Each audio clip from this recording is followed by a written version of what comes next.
word of the Lord. Thanks be to God. As I mentioned during the time for the announcements, next Sunday is Advent.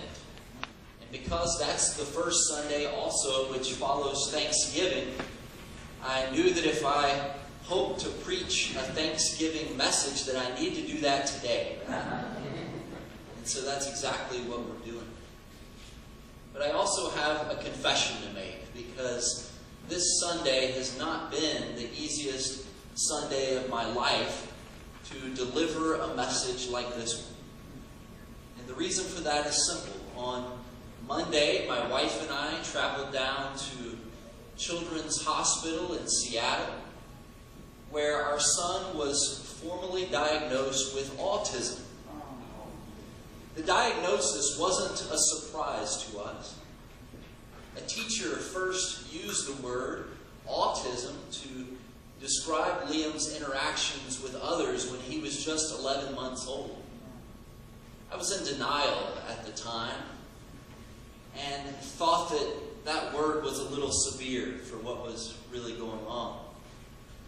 But with time, with our pediatrician here in Bellingham using that same word, with a number of other teachers that he's had over these first few years, talking about things like developmental delays, I finally got to a point of greater and greater acceptance. Our son has been in developmental preschool for 1 year now. That's a program formerly known as special education. And even still, this diagnosis is difficult for me to take. As long as he lives with us, our son will need speech therapy, behavior therapy, mental health counseling, and a developmental pediatrician or a child psychologist. He will also need additional support at school. Autism is a brain disorder which affects a number of different things in the way that a person relates to others. In other words, they have two areas of the brain that are underdeveloped. The prefrontal cortex, and the amygdala. This impacts our son's understanding of social cues, leading at times to awkward interactions with others and lack of eye contact. Children on the autism spectrum are often concerned to a very great extent with their own interest, while not at the same time fully entering into the lives of others. Our son is also prone to fixating on certain objects for lengthy periods of time and not wanting to change topics or directions in the moment. Right now, his singular focus is cars. In the past, he was fixated completely at different times by lights and ceiling fans and Curious George and the Disney movie Frozen. Many with autism have explosive mood swings and trouble responding to disappointment. There are many times, for instance, when our son doesn't get the answer that he wants, and he'll fling himself onto the floor, as he did when we were in Rocket Donuts just this past week, and I told him that he could only have one donut. This is the sort of immature response that's common for people with autism, even as their peers tend to have a more mature response to hearing no. Transitions and differences of opinion are particularly difficult and are often met with great resistance. And like many children with autism, it does not come naturally to Liam to advocate for his own needs. Before church today, we asked him if he needed to go to the potty. He said no. And then while the bells were playing this morning and he was sitting right beside me, he said, "Daddy, I really need to go to the bathroom now," right? Just 10 minutes later. This can lead on occasion to soiled pants, even at age 4. And to not speaking up in class when a question is asked of the entire group. Throughout his life, he's going to need teachers who can ask him a question specifically and draw him into the conversation. Because if he's not invited directly, he's very unlikely to engage or to raise his hand or to participate and to respond. And like many autistic children, Liam becomes easily distressed by loud and unexpected noises. The flushing of public toilets and those very loud automatic hand dryers are completely disturbing to him. They're a great source of fear and anxiety.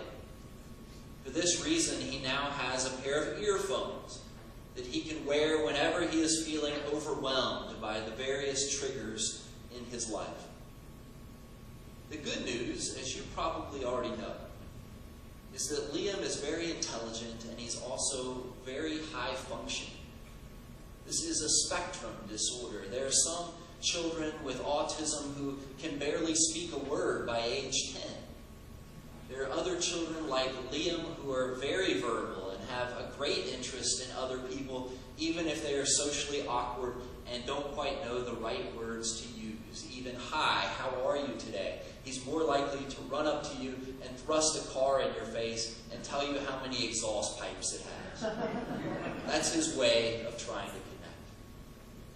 Kara and I have heard all kinds of horror stories about children with autism having violent outbursts at school, and because they're a danger to other children, getting shifted from one school to another because they're simply being kicked out. And thankfully, that's not something that we are dealing with at all. Time and time again, his teachers have told us that when he's disappointed, he tends to withdraw. I noticed that he hurt himself in the aisle as he and his mother were coming back from the bathroom right after the beginning of service. And because he was distressed, he wanted to sit on my lap and cuddle with me during the children's time and suck his thumb. That was a reflex, a reaction that he has to being overwhelmed. He withdraws and he goes inside. He does that instead of often having these violent outbursts that other children with autism can have. And that's, of course, a great sense of relief to us as his parents. Another thing is there's some very good news about what we know about autism. When you diagnose it early, when you engage in therapy, you can literally rewire the brain.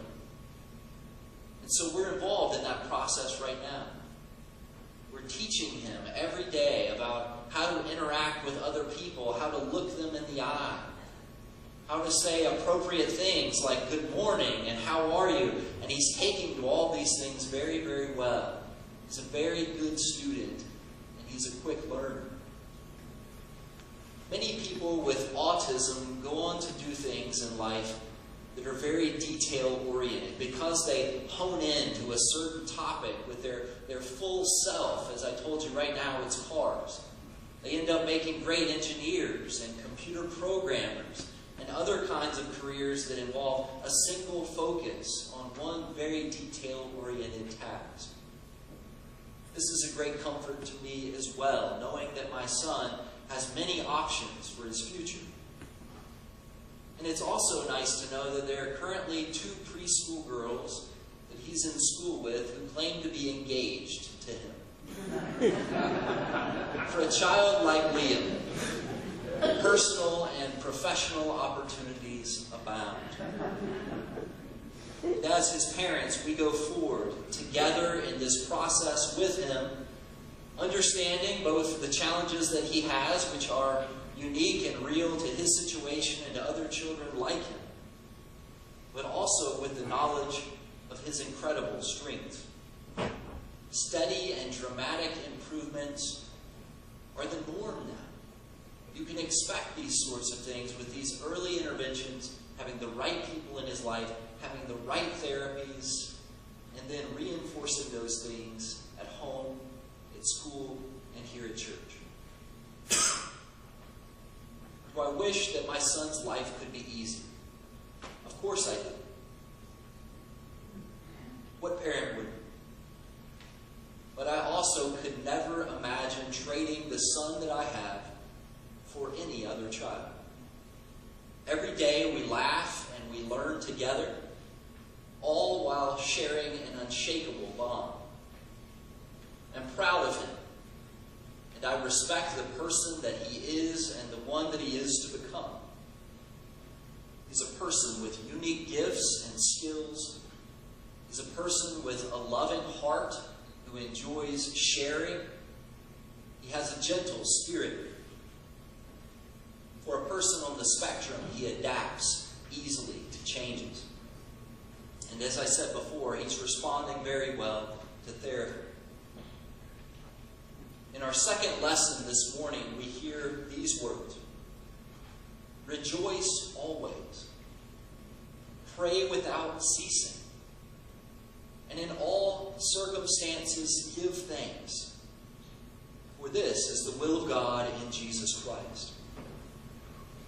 Ultimately, I am not thankful because my son is highly functioning and there are other children who have greater challenges ahead than he does. That's not the way that I look at it at all.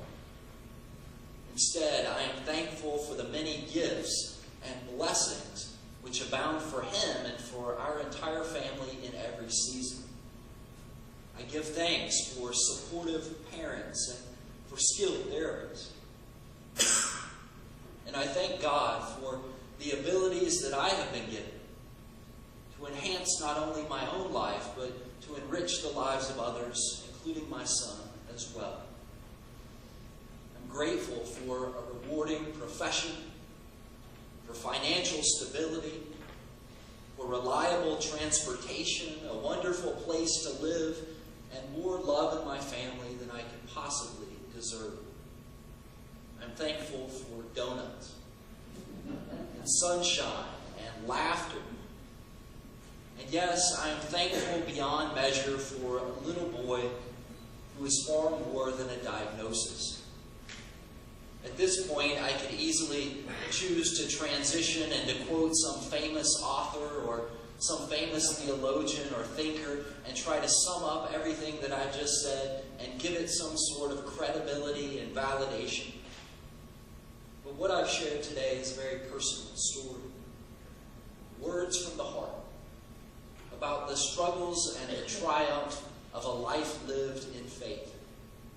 And it seems to me that when a message is this personal, no validation is finally needed. All that's left is to step forward, to take comfort in the knowledge that our best is and will be enough. And yes, to give thanks. May it be so. And all thanks be to God both now and forever. Amen. Please stand with me and let us affirm our faith as printed in the bulletin.